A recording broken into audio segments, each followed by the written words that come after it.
नमस्कार, बहुत स्वागत है आप सभी का। मैं हूं आपके साथ नैना यादव, लेकर हाजिर हूं हमारा खास शो आक्रमण की गूंज मध्यम हुई लेकिन बंद नहीं हुई। जुबानी जंग अब जख्मों को और गंभीर कर रही है।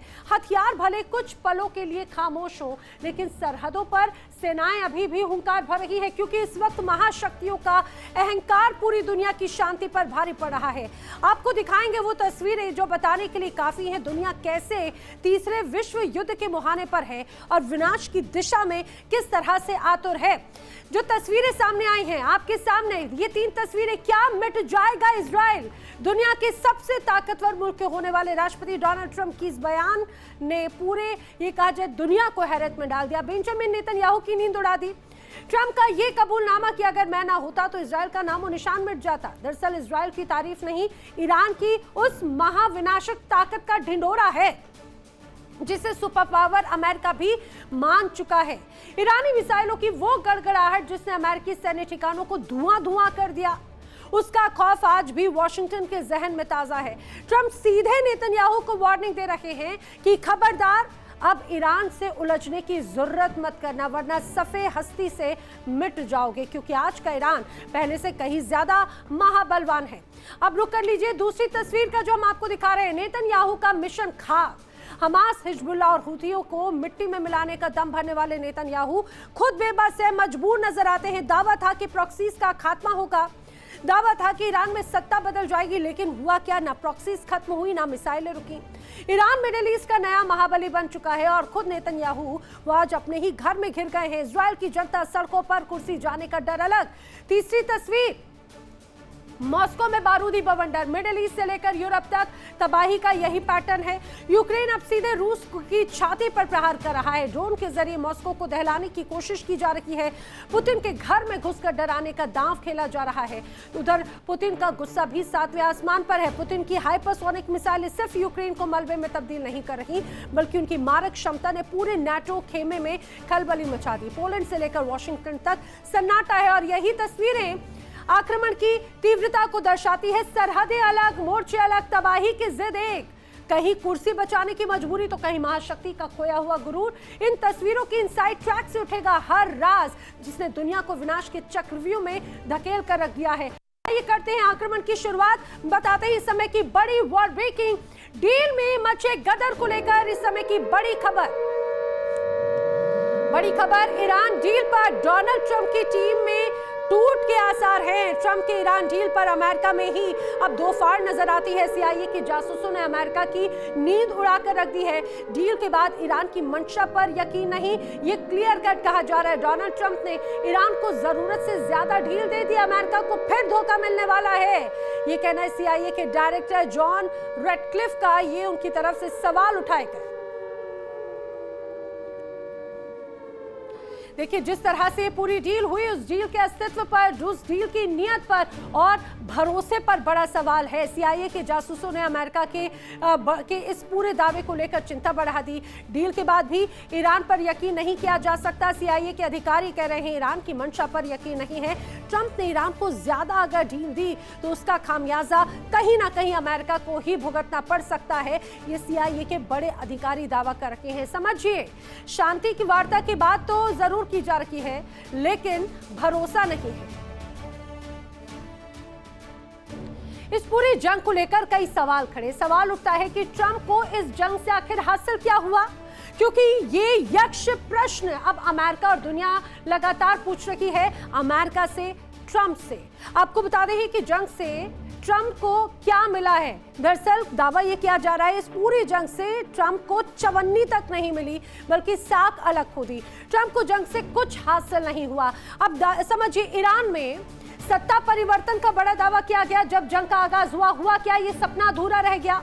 परमाणु कार्यक्रम को खत्म करने का दावा इजरायल और अमेरिका कर रहे थे। ये परमाणु कार्यक्रम अभी भी अनसुलझा है। मिसाइल प्रोग्राम एजेंडे से पूरी तरह से बाहर है। हिजबुल्लाह समेत जो तमाम प्रॉक्सीज हैं, उन पर दावे किए जा रहे थे उन्हें बंद कर देंगे, पाबंदी लगा देंगे, उन पर कोई पाबंदी नहीं। स्ट्रेट ऑफ हॉर्मुज खुल चुका है, लेकिन पुरानी शर्तों पर नहीं। ईरान को सैन्य नुकसान जरूर हुआ, लेकिन अभी भी जवाबी हमले जारी है, क्योंकि दावा किया जा रहा था कि जिस तरह से हमले किए गए, ईरान को पूरी तरह से खत्म किया गया, उसकी सैन्य ताकत को नष्ट किया गया, लेकिन इससे ऐसा हुआ कुछ भी नहीं। चलिए बढ़ते हैं अगली बड़ी वॉर ब्रेकिंग की तरफ। इस समय की बड़ी खबर, ईरान ने इजराइल को फिर से दी है कड़ी चेतावनी। ईरान ने इजराइल को कड़ी चेतावनी दी, लेबनान छोड़ दो वरना विनाश को रहो तैयार, क्लियर कट मैसेज। दक्षिणी लेबनान को जल्द से जल्द खाली करने के आदेश दिए गए। सुरक्षा समिति के चेयरमैन ने नेतन्याहू को धमका दिया है, एमओयू की सभी शर्तें अमेरिका को लागू करना होंगी। आपको बता दें, ईरान ने इजराइल को फिर से कड़ी चेतावनी दी लेबनान को लेकर, लेबनान छोड़ दो वरना विनाश को तैयार रहो। अब ये समझिए, एक तरफ जब शांति वार्ता की बात हो रही है तो ईरान का कॉन्फिडेंस तो पूरी तरह से हाई है, क्योंकि लेबनान पर जब तक डील नहीं होगी उसके बाद में कोई शांति वार्ता की बात तब तक नहीं की जाएगी। ईरान बिल्कुल क्लियर कट मैसेज दे रहा है। 28 फरवरी को ऐसा लगा था कि ईरान दूसरा वेनेजुएला बनने जा रहा है, लेकिन ईरान की कमजोर नीतियां बलवान निकली और इन 15 हफ्तों में ट्रंप को घुटनों के बल पर चलकर डील करनी पड़ी। आपको बताते हैं पूरी कहानी इन 15 हफ्तों में आखिर हुआ क्या क्या है। 15 हफ्तों में कब क्या हुआ समझिए। 28 फरवरी को अमेरिका इजराइल ने जबरदस्त हमले किए। आयतुल्लाह अली खामनेई हमले में मारे गए, कई वरिष्ठ कमांडर्स और परमाणु वैज्ञानिक मारे गए। ईरान ने जवाब में हॉर्मुज को बंद करने का दावा कर दिया। अमेरिकी इजरायली ठिकानों पर बड़े अटैक ईरान की तरफ से किए गए। उसके बाद में 1 मार्च को खाड़ी में ईरानी हमलों में 3 भारतीय भी मारे गए। कुवैत में 6 अमेरिकी सैनिकों के हताहत होने की खबर आई। 2 दिन बाद 4 तारीख को श्रीलंका तट पर ईरानी जहाज आइड्रिस डेना डूब गया। 8 मार्च को मुश्तबा खामनेई नए सुप्रीम लीडर घोषित कर दिए गए। 13 मार्च को अमेरिका ने कारगिल द्वीप तेल केंद्र पर बड़े अटैक किए। 18 मार्च आते आते इजराइल ने साउथ पार्स गैस क्षेत्र पर अटैक किया, तो ईरान ने कतर के रास लाफान पर जवाबी हमले करने शुरू कर दिए। 7 अप्रैल का वक्त जब अमेरिका ने 2 सप्ताह के युद्ध विराम की घोषणा की। 11 अप्रैल को जेडी वेंस इस्लामाबाद पहुंचे, लेकिन वार्ता पूरी तरह से विफल रही। 26 मई आते आते बंदर अब्बास और केशम द्वीप पर बड़े हमले करना शुरू किए गए। 10 जून को पलाव ध्वज वाले टैंकर पर अटैक हुए। इस दौरान भी 3 भारतीय नाविक इस दौरान शहीद हुए। 15 जून की रात जिस तरह से ट्रंप ने समझौते की घोषणा की, उसके बाद में हलचल मची। ट्रंप, जेडी वेंस, गालिबाफ, इन सभी ने डिजिटल हस्ताक्षर किए, ये दावे किए जा रहे हैं। ये डिजिटल हस्ताक्षर है। अभी जो एक अलग तस्वीर है उसके लिए थोड़ा इंतजार करना होगा। चलिए बढ़ते हैं अगली बड़ी वॉर ब्रेकिंग की तरफ। इजराइल यूएस को ईरान ने दी है बड़ी हिदायत, बड़ी खबर। इजराइल यूएस को ईरान ने बड़ी हिदायत दी, दुश्मन की हर गलती का देंगे माकूल जवाब। जंग में दुश्मन लक्ष्य हासिल नहीं कर सका, यह बड़ा दावा किया जा रहा है। ईरान के सेना प्रमुख जनरल अमीर हातमी ने यह बड़ा बयान दिया। उनका कहना है कि इजराइल यूएस को जिस तरह से बड़ी धमकी एक बार फिर ईरान की तरफ से दी गई, उसमें उन्होंने कहा कि दुश्मन की हर गलती का माकूल जवाब दिया जाएगा। अगर गुस्ताखी की तो बख्शा नहीं जाएगा। आइए अब आपको बताते हैं कि कैसे ईरान स्ट्रैटेजिक पावर हाउस बन गया, क्योंकि जो रिपोर्ट आई उसने ट्रंप के खेमों में कोहराम तो जरूर मचा कर रखा है। दरअसल ईरान स्ट्रैटेजिक पावर हाउस कहा जा रहा है। स्ट्रेट ऑफ हॉर्मुज पर खतरे की नई दस्तक भी इसकी वजह से है।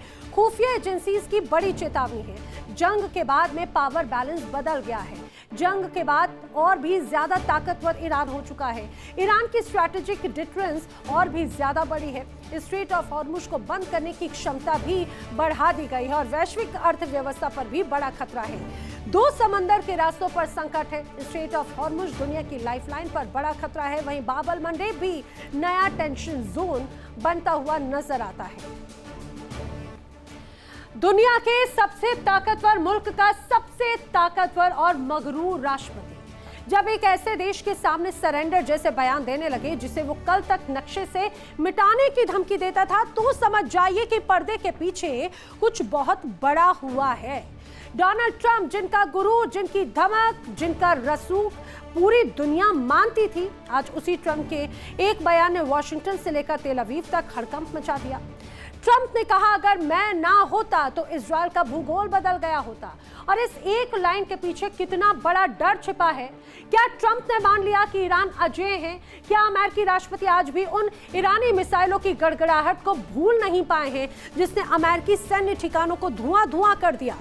बताएंगे उस महायुद्ध की सबसे बड़ी इनसाइड स्टोरी जिसने ट्रंप के मिशन को मटिया मेट कर दिया और पेंटागन की सबसे बड़ी फजीहत करा दी।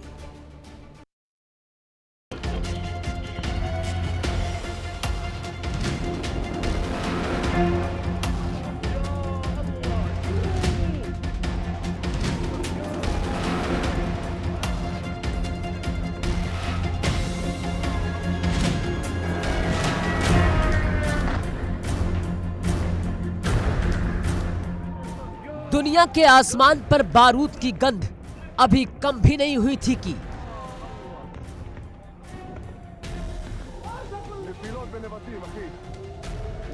डोनाल्ड ट्रंप के एक कबूलनामे ने मिडल ईस्ट की पूरी जियोपॉलिटिक्स को हिलाकर रख दिया।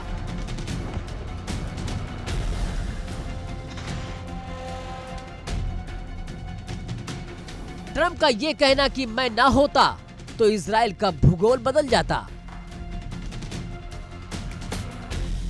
दरअसल इजराइल की तारीफ नहीं बल्कि ईरान की उस महाविनाशक ताकत पर मुहर है जिससे आज सुपर पावर अमेरिका भी खौफ खा रहा है।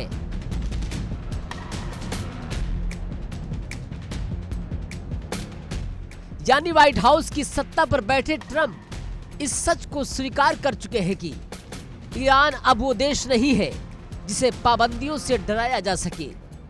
ये वो ईरान है जिसके पास मिसाइलों का ऐसा जखीरा है जो अगर एक साथ एक्टिव हो जाए तो इजराइल नाम का मुल्क इतिहास के पन्नों में सिमट सकता है।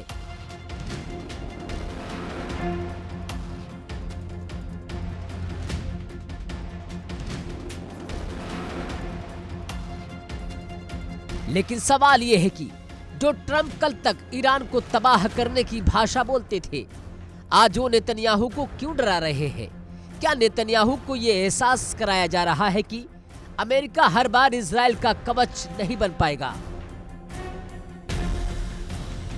सवाल यह है कि डोनाल्ड ट्रंप आखिर क्यों ईरान की मार को भूल नहीं पा रहे हैं और ईरान ने किस तरह अमेरिकी रसूख की धज्जियां उड़ाई थी।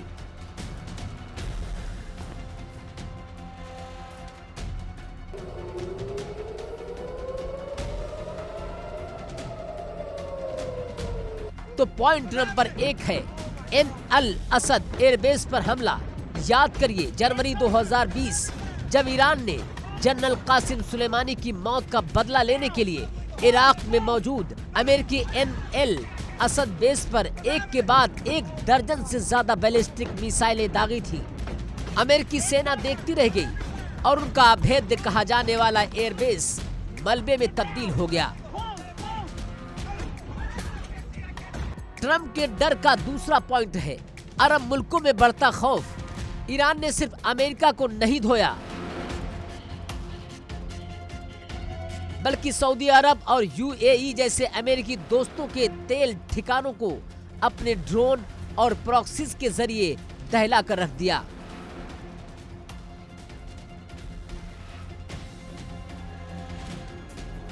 चौधरी ट्रंप के खौफ का तीसरा पॉइंट यह है कि इतिहास में पहली बार ईरान ने अपनी धरती से सीधे इजराइल पर सैकड़ों मिसाइलें और सुसाइड ड्रोन दागे। इजराइल का आयरन डोम हाफने लगा था। अगर अमेरिका और ब्रिटेन फ्रांस की वायुसेना बीच में ना आती तो उस रात इजराइल का नक्शा सचमुच बदल जाता।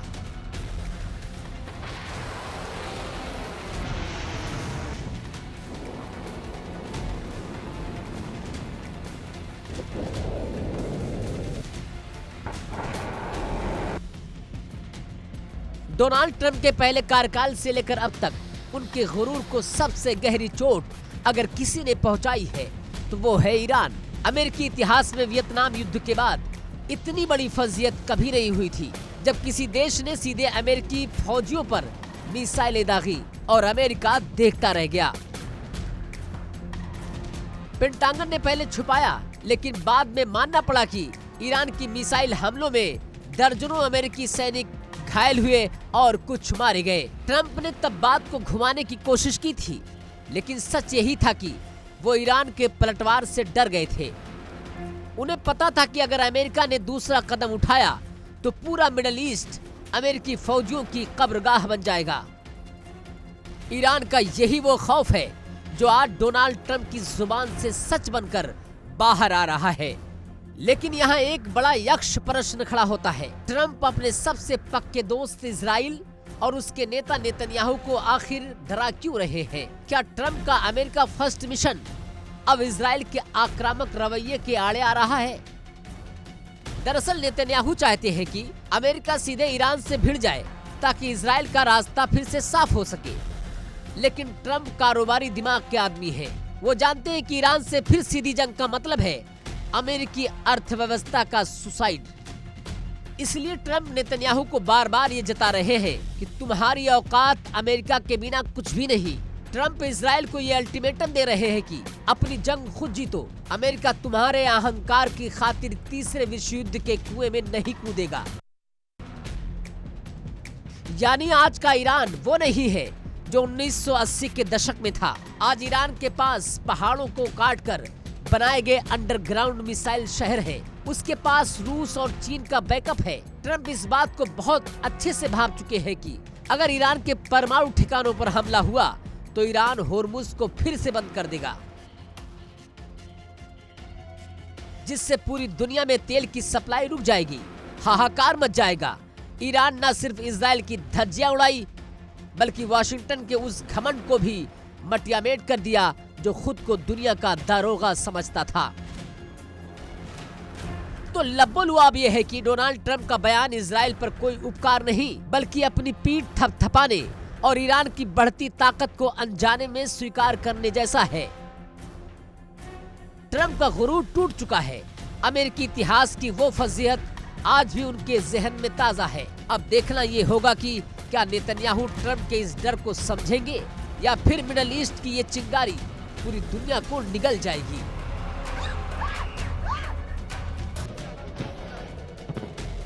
Bureau report, India daily.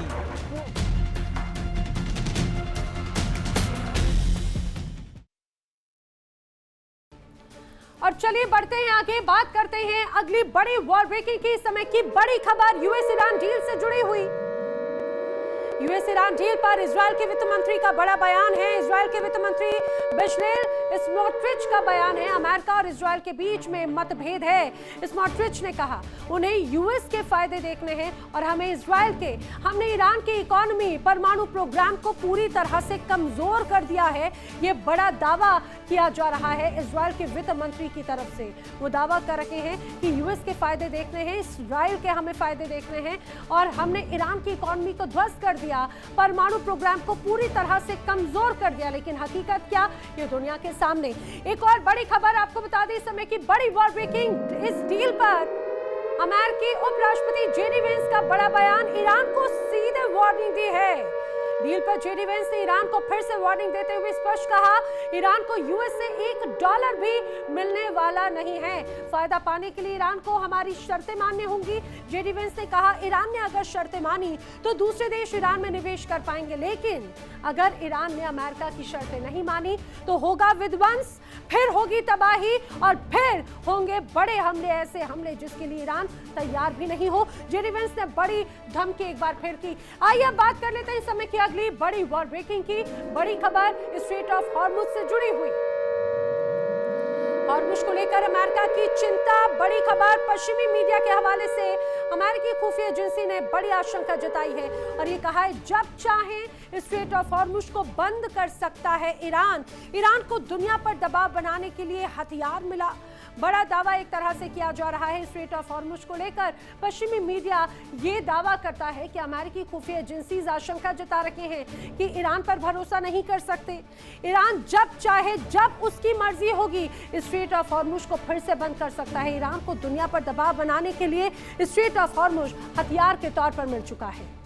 बढ़ते हैं आगे, गाजा मलबे में तब्दील हो चुका है। लेबनान का आसमान बारूद से काला हो चुका है और यमन, जिसके बंदरगाहों से आज भी धुआं उठ रहा है। नेतन्याहू का दावा है कि वो दुश्मनों का नामो निशान मिटा रहे हैं, लेकिन आज दुनिया का सबसे बड़ा सवाल ये कि नेतन्याहू का ये ऑपरेशन प्रॉक्सी आखिर है क्या? क्या नेतन्याहू वाकई में दुश्मनों को घुटनों पर ला चुके हैं, या फिर सच ये है कि इजरायली प्रधानमंत्री आज भी चौतरफा घिरे इन प्रॉक्सीज के खौफ से कांप रहे हैं? आज सवाल ये भी उठेगा कि क्या नेतन्याहू को प्रॉक्सी से ज्यादा उनके आका यानी ईरान का डर सता रहा है, या फिर कहानी में ट्विस्ट ये कि जब नेतन्याहू अपने ही घर में अपनी ही जनता के बीच में घिर गए तो कुर्सी बचाने के लिए उन्होंने जंग को ही अपना आखिरी रास्ता बना लिया। और सबसे बड़ा सस्पेंस, क्या इन सब के पीछे ग्रेटर इजराइल का वो सीक्रेट मिशन जिसे पूरा करने के लिए नेतन्याहू पूरी दुनिया को तीसरे विश्व युद्ध की आग में झोंकने के लिए तैयार है?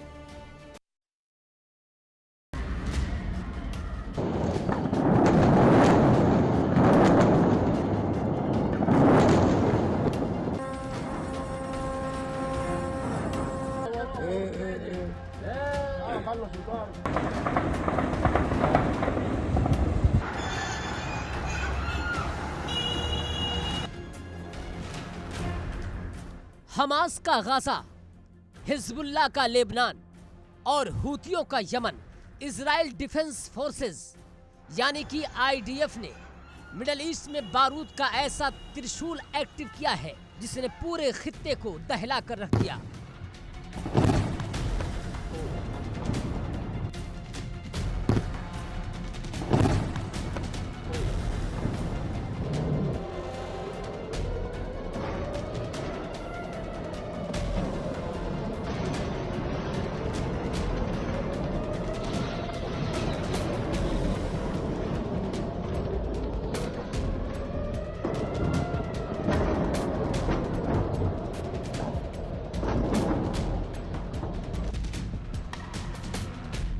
नेतन्याहू इसे ऑपरेशन प्रॉक्सी कह रहे हैं, एक ऐसा मिशन जिसके तहत ईरान के पाले हुए हर उस लड़ाके को मिट्टी में मिलाने की कसम खाई गई जो इजराइल की तरफ आंख उठाकर देखता है।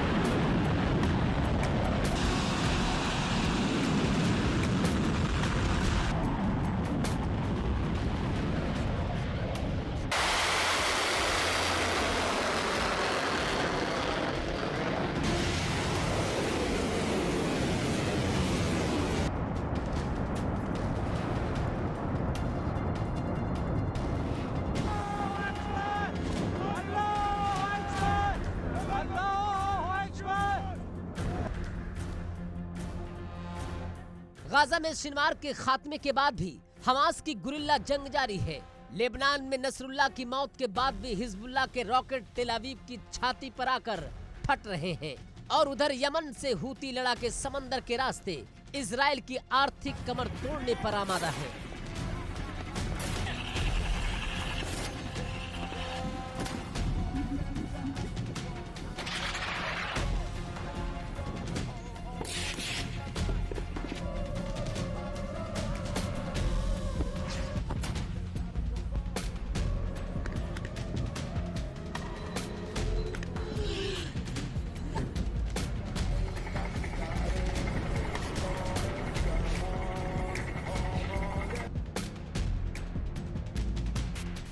नेतन्याहू दुनिया को दिखा रहे हैं कि वो जीत रहे हैं, लेकिन युद्ध के जानकारों की माने तो इजराइल इस समय बारूद के उस दलदल में धंस चुका है जहां दुश्मन अदृश्य है और जंग का कोई अंत नजर नहीं आता।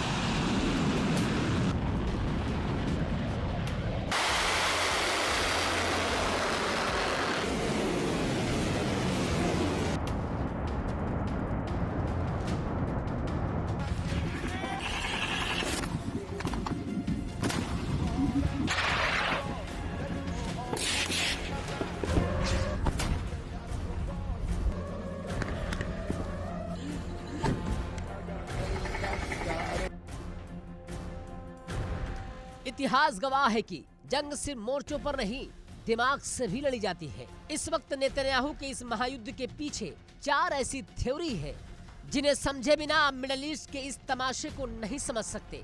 आइए आपको समझाते हैं कि नेतन्याहू के दिमाग में आखिर चल क्या रहा है।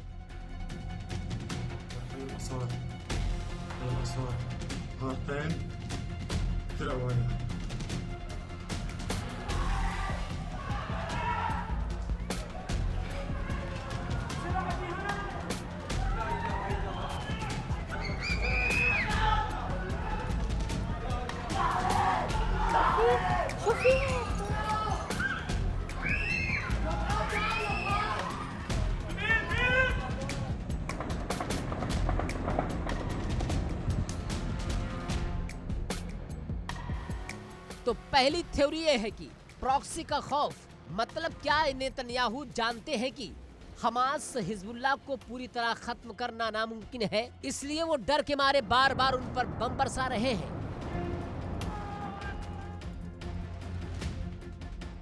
दूसरी थ्योरी है ईरान का डर।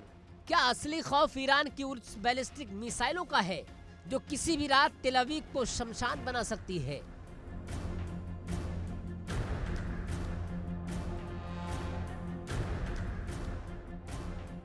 और तीसरी थ्योरी है कुर्सी बचाने का खेल। इजराइल के भीतर नेतन्याहू के खिलाफ बगावत है।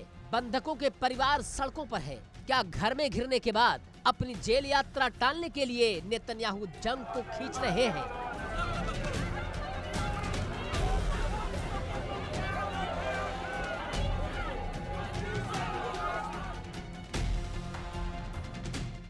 तो वहीं चौथी थ्योरी है ग्रेटर इजराइल का मिशन। क्या बाइबिल के दौर के ग्रेटर इजराइल यानी नदी से समंदर तक के नक्शे को हकीकत में बदलने का खेल चल रहा है?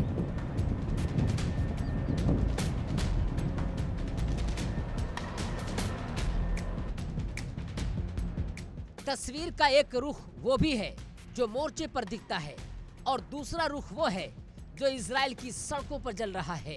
नेतन्याहू इस वक्त इतिहास के सबसे बड़े आंतरिक संकट से गुजर रहे हैं। नेतन्याहू पर भ्रष्टाचार के मुकदमे चल रहे हैं। इजराइल के रक्षा विशेषज्ञ खुलेआम कह रहे हैं कि जिस दिन जंग रुकेगी उसी दिन नेतन्याहू की सरकार गिर जाएगी और उन्हें कोर्ट के चक्कर काटने पड़ेंगे। यानी जंग से बचना नेतन्याहू के लिए मुमकिन नहीं है, क्योंकि जंग ही उनकी राजनीतिक संजीवनी है।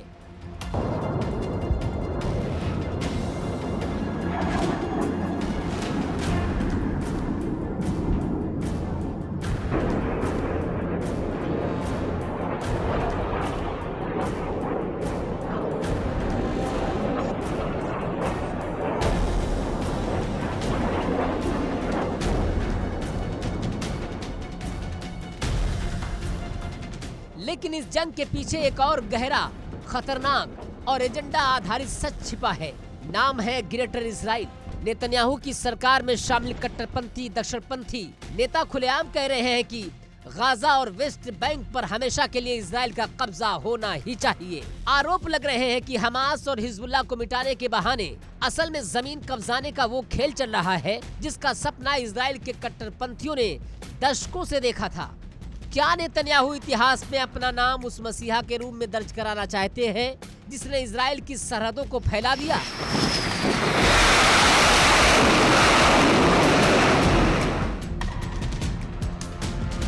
तो मतलब ये है कि नेतन्याहू का ऑपरेशन प्रॉक्सी सिर्फ सरहद की सुरक्षा का मामला नहीं है, ये उनकी सियासी उत्तरजीविता, अपनी ही जनता के गुस्से से बचने का ढाल और शायद एक खतरनाक विस्तारवादी सोच का मिश्रण है। लेकिन नेतन्याहू ये भूल गए हैं कि आग से खेलकर कोई भी घर महफूज नहीं रह सकता। हमास, हिजबुल्लाह और हूती को दबाते दबाते अगर ईरान का सब्र टूट गया तो मिडिल ईस्ट की चिंगारी पूरी दुनिया को अपने लपेटे में ले लेगी। तब ना कोई मिशन बचेगा और ना ही कोई कुर्सी बचेगी। Bureau report, India daily.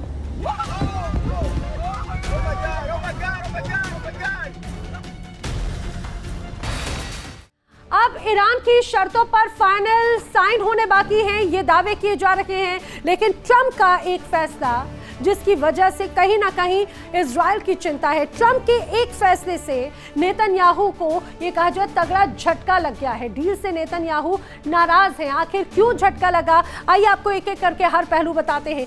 कई वजहें बताई जा रही हैं इस पूरी डील को लेकर। अमेरिका और ईरान जब डील साइन कर रखे हैं तो सबसे बड़ा झटका है इजराइल के लिए। पहली वजह, ईरान की परमाणु क्षमता पूरी तरह से खत्म नहीं होना, क्योंकि अगर ये पूरी तरह से खत्म नहीं हुई तो बड़ी चुनौती इजराइल के लिए। दूसरी वजह भी जान लीजिए, प्रतिबंध अगर हटता है तो ईरान आर्थिक रूप से मजबूत हो जाएगा और यही चिंता इजराइल की है। तीसरी बड़ी वजह झटके की समझ लीजिए, चाहे बात हिजबुल्लाह हो, हमास या ऐसे तमाम जो प्रॉक्सी गुट हैं उन्हें और भी ज्यादा ताकत मिल जाएगी, वो और भी ज्यादा हमलावर हो जाएंगे। चौथी वजह है पश्चिमी एशिया में इजरायल की कूटनीतिक पकड़ अब कहीं ना कहीं कमजोर हो जाएगी। पांचवी वजह इजरायल की चिंता की, इजरायल के सैन्य विकल्प पर अमेरिकी रोक एक तरह से लग जाएगी, ये दावा किया जा रहा है। छठवीं वजह भी जान लीजिए, ईरान पर विफलता राजनीतिक करियर के लिए बड़ा घातक एक तरह से नेतन्याहू के लिए हो सकता है। सातवीं वजह भी, ये अगर समझौता हो गया तो इस समझौते से ईरान मजबूत होगा। और आइए बात कर लेते हैं इस समय की अगली बड़ी वर्ल्ड ब्रेकिंग की बड़ी खबर, अमेरिका और इजरायल के खिलाफ बड़े प्रदर्शन से जुड़ी हुई। अमेरिका और इजरायल के खिलाफ बड़ा प्रदर्शन जारी है। यमन में सड़कों पर हजारों लोग उतर आए हैं। राजधानी समेत कई शहरों में प्रदर्शन लगातार जारी है। लोगों ने यूएस इजरायल के खिलाफ जमकर नारेबाजी की। तस्वीरें आपके सामने, अमेरिका और इजरायल के खिलाफ किस तरह से प्रदर्शन बड़े स्तर पर हो रहे हैं। यमन में कैसे लोग सड़कों पर उतर कर आए, हाथों में बैनर पोस्टर लगातार जारी है। ईरान के समर्थन में यूएस इजरायल के खिलाफ नारेबाजी की जा रही है। एक और बड़ी वॉर ब्रेकिंग आपको बता दें, रूस यूक्रेन जंग से जुड़ी हुई इस समय की बड़ी खबर। ज़ेलेंस्की ने यूक्रेनी सेना की जमकर तारीफ की है। ज़ेलेंस्की ने तारीफ करते हुए कहा, मॉस्को पर ड्रोन अटैक जिस तरह से किए गए वो ज़ेलेंस्की को काफी खुश कर गए हैं। मिसाइल ड्रोन फोर्स के वीरों का शुक्रिया अदा किया है ज़ेलेंस्की ने। उन्होंने कहा रूस जल्द ही युद्ध खत्म करने पर मजबूर हो जाएगा। जिस तरह से बड़े हमले बीते कुछ दिनों से लगातार यूक्रेन की सेना रूस के अंदर कर रहा है, रशिया के काफी अंदर घुसकर रशिया के कई इलाकों पर बड़े हमले किए गए हैं और इसी के लिए अब काफी गदगद नजर आ रहे हैं ज़ेलेंस्की। उनको लग रहा है कि यूक्रेन की सेना के माध्यम से किए गए यह हमले रशिया को मजबूर कर देगा, पुतिन को मजबूर कर देगा इस युद्ध को जल्द ही खत्म करने के लिए। 500 किलोमीटर दूर एक तेल रिफाइनरी पर दरअसल अटैक किया गया, उसकी तस्वीरें आपके सामने हैं। इस हमले को लेकर ज़ेलेंस्की अपनी सेना की पीठ थपथपा रखे हैं क्योंकि पुतिन की तेल रिफाइनरी धू-धू कर जल उठी। लगातार बड़े हमले यूक्रेन की सेना कर रही है। रूस और यूक्रेन के बीच महायुद्ध अब महाविनाशक मोड़ पर आ चुका है। सरहदों पर जंग प्रचंड है और बारूद की गूंज से आसमान काला है। यूक्रेन अब सीधे ड्रोन के जरिए मॉस्को की छाती पर प्रहार कर रहा है, पुतिन के घर में घुसकर डराने का दांव खेल रहा है। तो दूसरी तरफ व्लादिमीर पुतिन का गुस्सा भी 7वें आसमान पर है। पुतिन की घातक मिसाइलें हर सेकंड यूक्रेन को मलबे में तब्दील कर रही हैं। देखिए रिपोर्ट।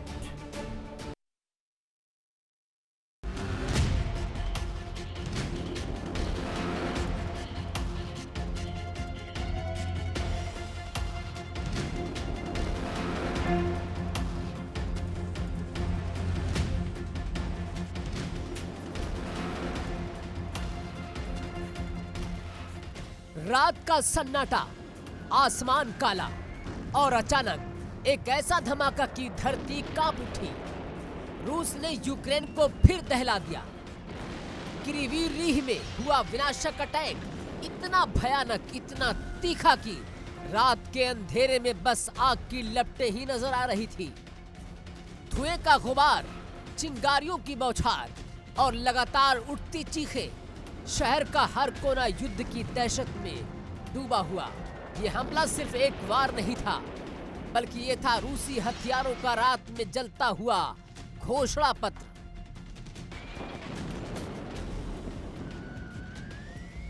क्रीवी रीह ही नहीं, रूस की नजर इस बार ओडिशा पर थी। काला सागर का गर्व, यूक्रेन की समुद्री सांसें। लेकिन रूस ने यहाँ जो तबाही मचाई उसने लोगों की रूह तक हिला दी। धमाका ऐसा हुआ कि पूरा शहर कांप गया। इमारतें गिरने की आवाजें, दहाड़ता हुआ धुआं और हर तरफ छितरी हुई आग, मानो किसी फिल्म का विनाशक क्लाइमेक्स है। लेकिन ये असली दुनिया थी और ये दर्द भी असली।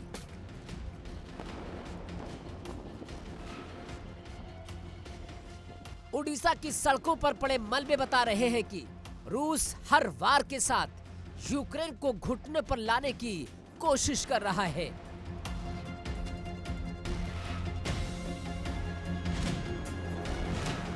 और अब बात खार्किव की, यूक्रेन का वो शहर जो इस युद्ध में सबसे ज्यादा जला, सबसे ज्यादा टूटा और अब भी लगातार निशाने पर है।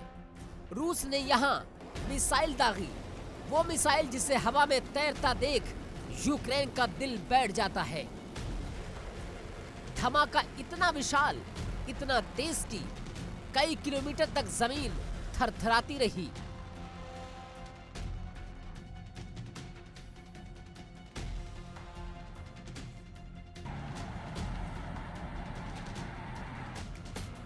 रूस की आर्टिलरी पहले से ही आग उगल रही थी, लेकिन मिसाइलों का वार युद्ध की रात को और भी घना और खतरनाक बना गया। मिसाइलें बरस रही हैं, तोपें गरज रही हैं और यूक्रेन का पूर्वी मोर्चा लगातार धधकता जा रहा है।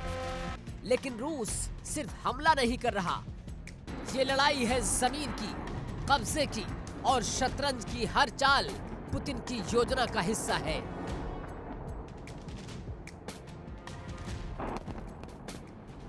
इस बार पुतिन ने साफ शब्दों में धमकी दी कि यूक्रेन डोनबास से सेना हटाए, वरना रूस पूरे इलाके को कब्जे में ले लेगा। यह सिर्फ चेतावनी नहीं, यह है एक साफ साफ ऐलान। डोनबास यूक्रेन का औद्योगिक दिल और रूस का सामरिक सपना। रिपोर्ट्स कहती हैं कि डोनबास का करीब 80% हिस्सा आज रूस के नियंत्रण में है। लेकिन रूस की रणनीति साफ है, जो बचा है वो भी ताश के पत्तों की तरह गिरा दो।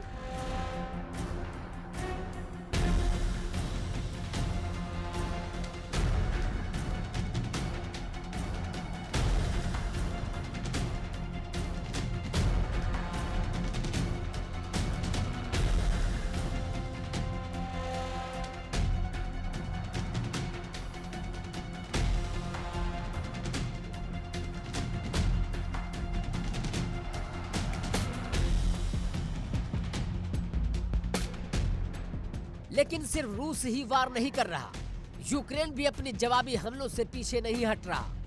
रूसी ठिकानों पर ड्रोन स्ट्राइक, रूस के ईंधन डिपो में आग, इंफ्रास्ट्रक्चर को भारी नुकसान। कीव लगातार कोशिश कर रहा है कि रूस के सप्लाई रूट, कमांड सेंटर और एयर डिफेंस को निशाना बनाया जाए। रिपोर्ट्स बताती है कि रूस की कई सैन्य सुविधाओं को भारी नुकसान भी हुआ।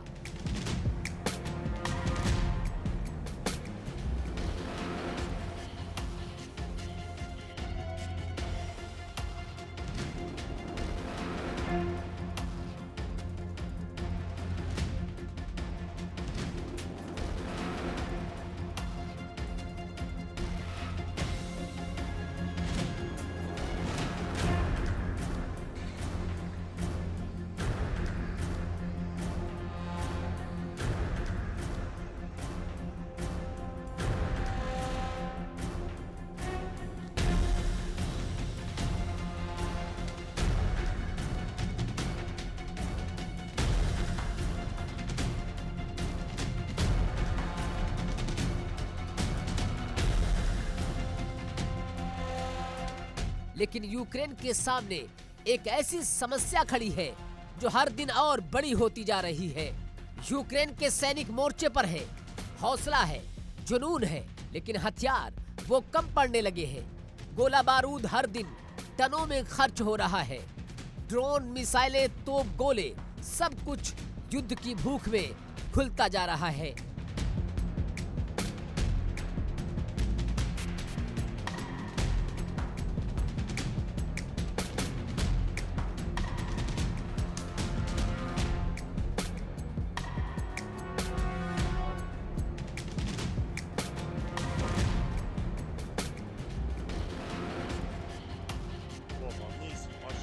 Пошел. Бац. Ой. Это серьезно прям.